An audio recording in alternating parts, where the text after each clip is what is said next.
This is from Barack Obama. This is a thoughts from Barack Obama. You are right to be concerned. In his first public comments in months, the former president talks about anger, regrets, and what Republicans are doing right. Okay, this is in Beverly Hills. Barack Obama's message to Democrats, stop dreaming of him. Okay. Speaking at a DNC fundraiser, of course, that's...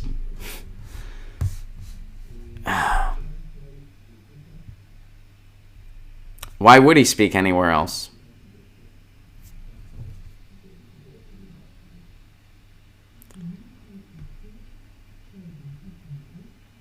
How disappointing was Obama?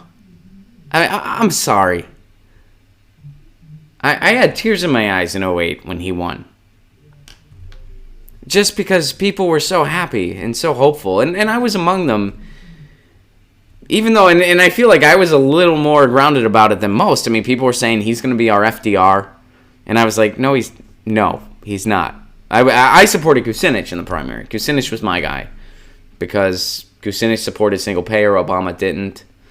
And for a number of other reasons, I just thought Kucinich was the better choice. When Barack Obama won, I was like, okay, this is the moderate we need. Those were my thoughts. I said, this is the moderate the country needs right now. And honestly, he wasn't, he was center-right at best. By his own admission. You can find that video. Barack Obama pretty much came out. He's like, I'm a moderate Republican. He's like, I'd be considered a moderate Republican. And we all fell for it. We fell for it. So, speaking at a DNC committee fundraiser Thursday in Beverly Hills with two party mega donors, because that's his circle. That's where he wants to be.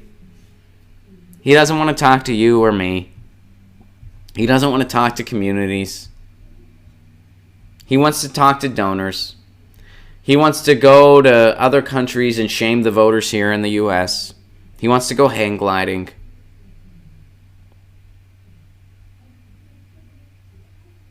Oh, man, I so wanted to believe that activist in Chicago was still in there somewhere, you know? I really did, and I don't think so. And that's a bummer. I voted for him twice. I voted for him in 2008. I voted for him in 2012. And were there some victories during his presidency? Sure. There were some things where, some good things happened. A lot of bad things happened. And we were not delivered what we were promised. And that's an understatement. There were some small victories, sure. But we were not delivered what we were promised. You are right to be concerned, he told the crowd, but said they'd flub their chance if they kept pining for a magical savior. This is kind of code for try to get rid of Bernie. That's what this is code for. Do not wait for the perfect message. Don't wait to feel a tingle in your spine because you're expecting politicians to be so inspiring and poetic and moving that somehow, okay, I'll get off my couch after all and go spend the 15 to 20 minutes it takes for me to vote. Again, voter shaming. Like, what the hell, dude? How tone deaf do you have to be to what's going on? All right, Obama said he's talking to mega donors. He's talking to rich people that at the end of the day are still rich. What are they discouraged about? What do they have to be discouraged about? They have both parties by the gullet. They've bought our political process. They own this place. What are they discouraged about? Are they discouraged that they would have rather seen their plutocrat instead of the one we got? Is that what they're discouraged about?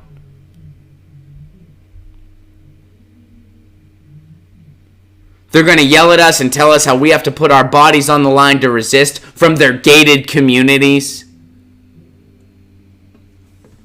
What a joke. Don't wait for the perfect man. Don't wait to feel a tingle in your spine. Because you're these people get a tinkle in their spine when they go to the bank. Because, all right, so here's the full quote. I'll get off my couch after all and go spend the 15 to 20 minutes it takes for me to vote. which only a few reported on right. Because that's part of what happened in the last election. I heard that too much. You heard what too much? You heard that people weren't inspired by Hillary Clinton because she offered them nothing? You had two of the most unpopular candidates in election history. It was literally an unpopularity contest because guess what? You know who ended up winning? The person with less votes. It was literally an unpopularity contest until the end. Which one of these candidates do people despise more? And the one with the less votes wins. That's democracy, by the way. Boil it down, Obama said, reiterating an argument he made on the campaign trail for Ralph Northam in 2017 about the existential challenge Trump poses to America. If we don't vote, then this democracy doesn't work. It's all on you voting. Ignore the Electoral College, ignore the superdelegates, ignore the gerrymandering, ignore the things that our donors want to stick around. What a soft, substanceless speech to people that are just trying to kid themselves. I'll be honest with you, this is getting back to Obama's nonsense. I'll be honest with you, if I have a regret during my presidency, it is that people were so focused on me and battles we were having, particularly after we lost the House, that folks stopped paying attention up and down the ballot, Obama said. We had record-breaking voter turnout in 2008, Barack Obama, because you did run one of the most successful grassroots campaigns in American history. Especially with new media, you knocked it out of the park. And you had a message that inspired a lot of people. A lot of people. And people turned out in droves to support you, and you won in a landslide. Then you didn't deliver on those promises. Even with a Democratic majority, you didn't deliver on those promises. And in 2012, the enthusiasm was a little more waned.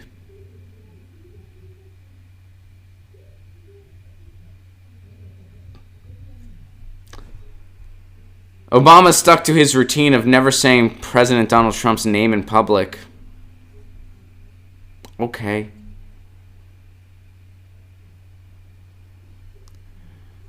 You know, I'll give Obama credit. One area where I will give him credit is the fact that he was able to just shake Donald Trump's hand and the white and look him in the eye. I mean, that was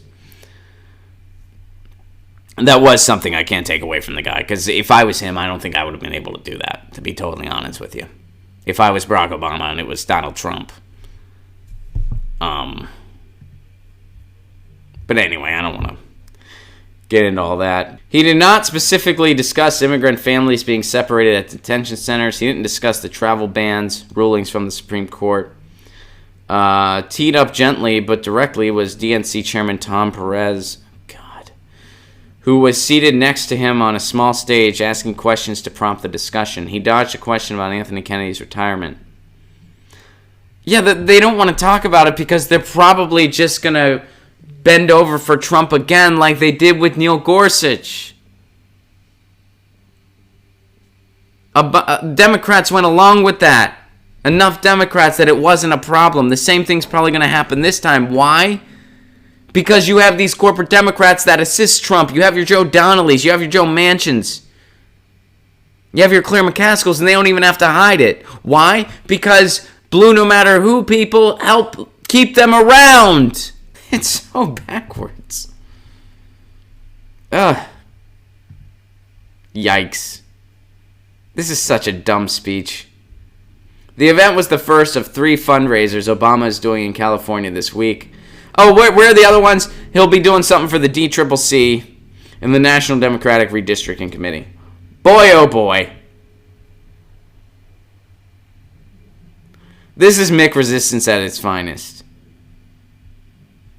This is the assistants. You guys are all saying that. You guys are all right. Oh, how depressing. Hey guys, thanks for watching. That was a clip from Get Your News On with Ron, the world's first viewer-curated streaming news show. What does that mean? That means I log on to a stream and people tweet me articles over on Twitter at Ron Placone, or they use our Reddit subsection, which is just Get Your News On with Ron over on Reddit. And that's how we build the show. I'm seeing all these articles for the first time. We are literally getting our news on together. Follow me on Twitter at Ron Placone so you can participate. And this show streams live every Tuesday through Friday at 10 a.m. Pacific Standard Time. So please do tune in. If you want to support this show, you can do so over on patreon.com/Ron Placone, where for as low as $1 a month, you get access to exclusive podcasts every week, exclusive videos, free tickets to shows when I'm performing in your town, and more for as low as $1 a month. Please do consider it. Thank you so much for your support. This has been Get Your News On with Ron.